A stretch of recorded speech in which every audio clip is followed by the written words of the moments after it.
l'heure des chapulines.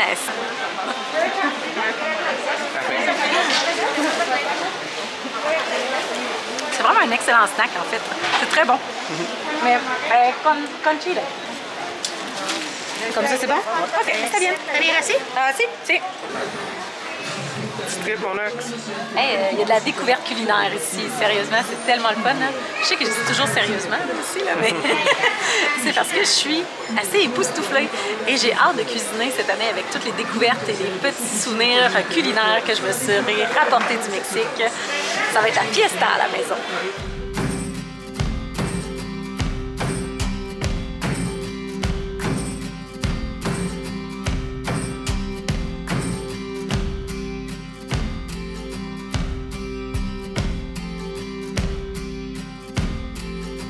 Bon, ben notre van est venu nous chercher. On a une toune très suave. On s'en va à Diagua.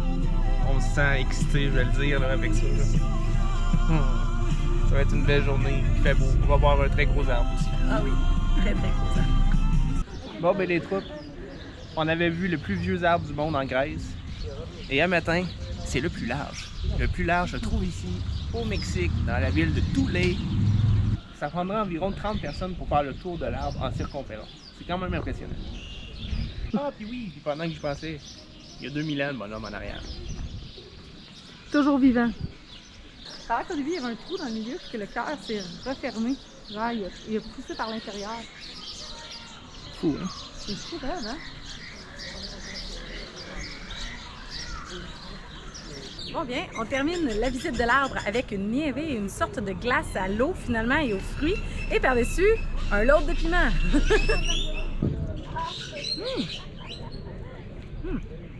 C'est un mix heureux en fait. Tout est bon avec des piments au Mexique, on dirait on se tanne pas.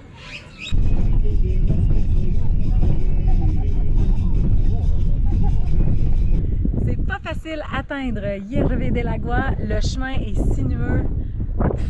Je vous dirais que 20% de votre groupe risque d'avoir mal au cœur, mais une fois arrivé, la vue est spectaculaire. C'est dans la Sierra Madre, donc une chaîne de montagnes qui fait la région de Oaxaca et de Chiapas également. C'est hallucinant comme paysage et c'est quelque chose se rendre aussi.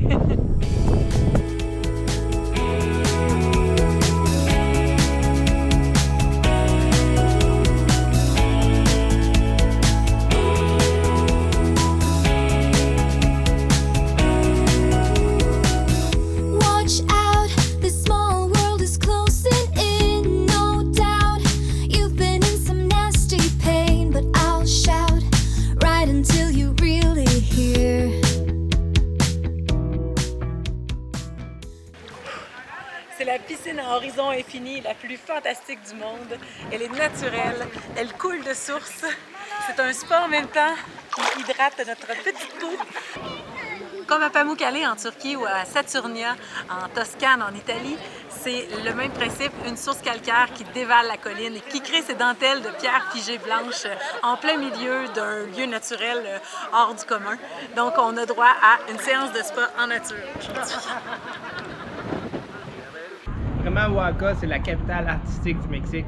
Ici, des galeries d'art, c'est une après l'autre. Du street art. On aime ça, le street art. Il y en a du beau, il y en a du beau, il y en a dans tous les coins. Se promener dans la ville, puis au gré des rues et découvrir, on tripe complètement. On entre dans le barrio de Xochimilco et c'est l'endroit où on retrouve le plus de belles œuvres d'art de rue comme celle-ci.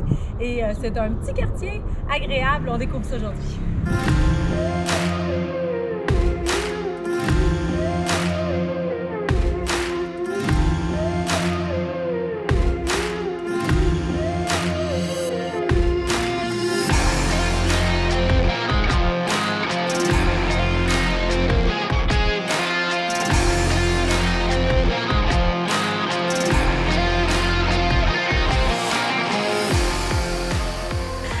C'est le meilleur spot pour venir faire des photos Instagram. Oaxaca est renommé pour les saveurs uniques de sa gastronomie. Ce soir, on se gâte, on s'en va dans l'une des meilleures tables de la ville pour déguster un menu 6 plats. Donc, à nous, les plaisirs de la table.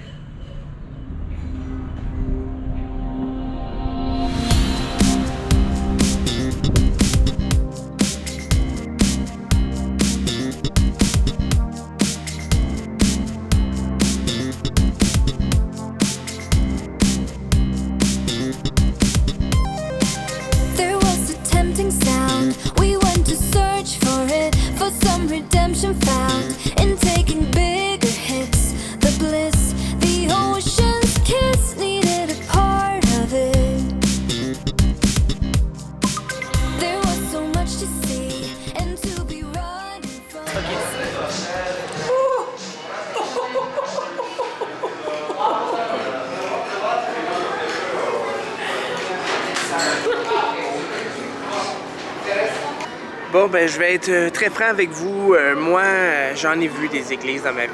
On pourrait dire que je suis chanceux. En fait, j'ai vu toutes les plus belles quasiment qui existent sur la planète. Et puis, à un moment donné, j'avais déclaré à jeu, ben, tu sais, je pense que j'en ai eu assez. J'en ai vu tout ça. C'est pas ma passion, gars. Je comprends. Écoute, on peut pas tous avoir les mêmes passions. Mais par exemple, ici, là, à Oaxaca, là, la Santo Domingo, l'église Santo Domingo, vient de me foutre une baffe. Elle était belle, elle était magnifique, elle était impressionnante. Si jamais vous aimez pas le mezcal, j'aurais jamais pensé dire ça, mais ça peut être une bonne idée. Sans blague, vraiment magnifique, une église exceptionnelle à voir dans sa vie. Bravo Oaxaca, encore une fois, tu délivres, t'es une queen des cités du monde. Oh yeah, on est au pays du mezcal! Woo! Qui l'eût cru qu'on peut produire un nectar aussi délicieux avec une plante un peu moche quand même et pas très attrayante? Quoi? Moi, je les trouve tellement belles, les petites agaves, non? À première vue, tu te dis pas que ça a l'air délicieux, puis après, tu découvres le potentiel de ce pinard. Ben, en vrai, ce qu'on découvre, c'est que le mezcal, pour nous, c'est comme un rêve, justement. Chez nous, on connaît pas beaucoup ça, hein? Non, c'est ça. Puis, on a bu du reposado. Oui. Je vous dirais, puis c'est pas mal tout ce qu'on en sait. Ouais. C'est un monde. Quand tu mets les pieds là-dedans, là, il y a de la variété, il y a des niveaux de saveur, des niveaux de qualité, que ce soit à partir d'un produit de base différent ou d'une méthode de production différente aussi. Il y en a pour toutes les saveurs, tous les goûts. fait qu'on a 25 dégustations, hein? On va voir. Je pense pas qu'on va s'en à 25, là. On continue. On continue. On lâche pas les troupes. On se revoit tout à l'heure, là. Oh.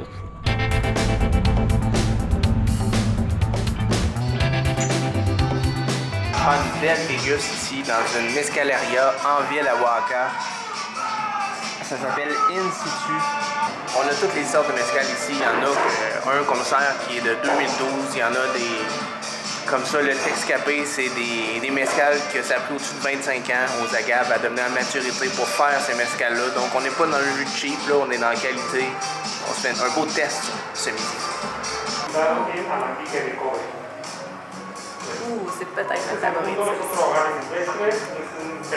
On a un endroit absolument formidable. C'est minuscule, on dirait un garde-robe, mais c'est vraiment magnifique, plein de charme, beaucoup de décoration ancestrale. C'est depuis toujours en plus une mescaleria.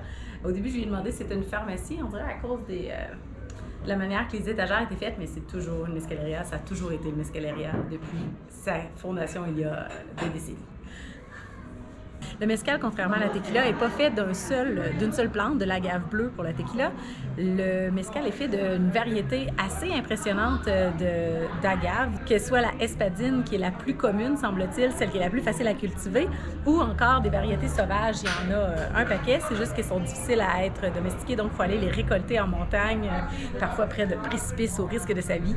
Donc, c'est quand même un travail assez difficile. Premièrement, le fruit peut peser jusqu'à 30 kilos lorsqu'il doit être récolté et le plant, pour être à maturité, prend entre 7 à 25 ans avant de pouvoir être récolté. Donc, c'est pas des cidres. Donc, c'est une job à long terme.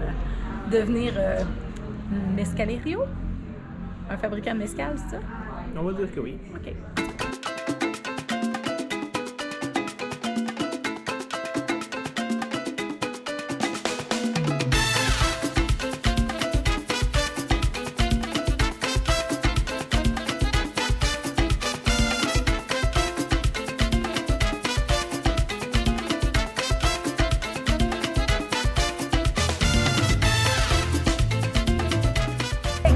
On a eu droit au carnaval annuel de la ville de Oaxaca. On a droit à un super défilé avec les villages aux alentours, tous leurs costumes traditionnels. C'est un hasard et c'était parfait.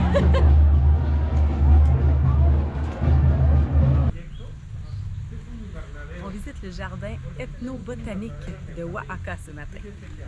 Obligé par contre de le faire en groupe de 25 personnes, donc faut arriver à la bonne heure, sinon vous passez tout droit.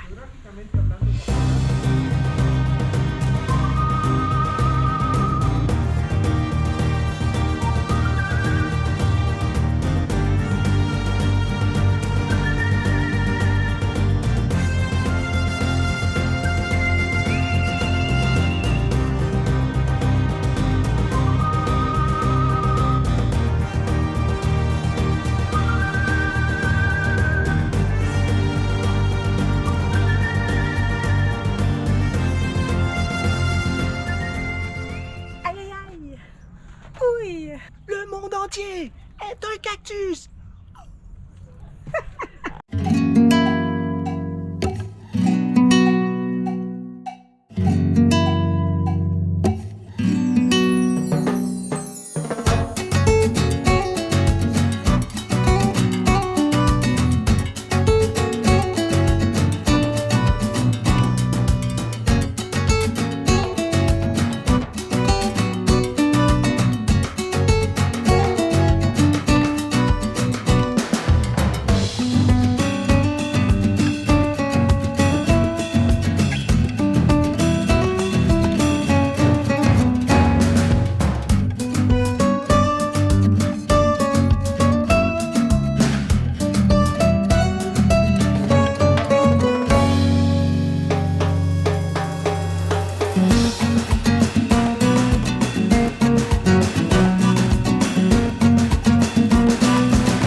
Alright, fait que ça paraîtra pas dans la vidéo, mais le jeu a pas filé cette semaine ici là, à Oaxaca, comme ça arrive à tout le monde au Mexique. Puis pendant que notre guerrière se repose un peu, ben moi j'ai une petite fringale, je vais me chercher un tacos au coin de la rue. Tout le monde en parle en fait très bien. Hier on était à une mescaleria, puis tout le monde buzzait en revenant de ces tacos-là. Finalement la guerrière de retour, avec le goût de manger les tortas. on va voir la qualité de ça, ça sent très bon. Hein. Ça sent très bon. Bravo, Dee. Une tortasse, un petit dodo. Ouais. Ah, c'est que tu dormais déjà. Ouais. Je me suis réveillée, ça sentait bon.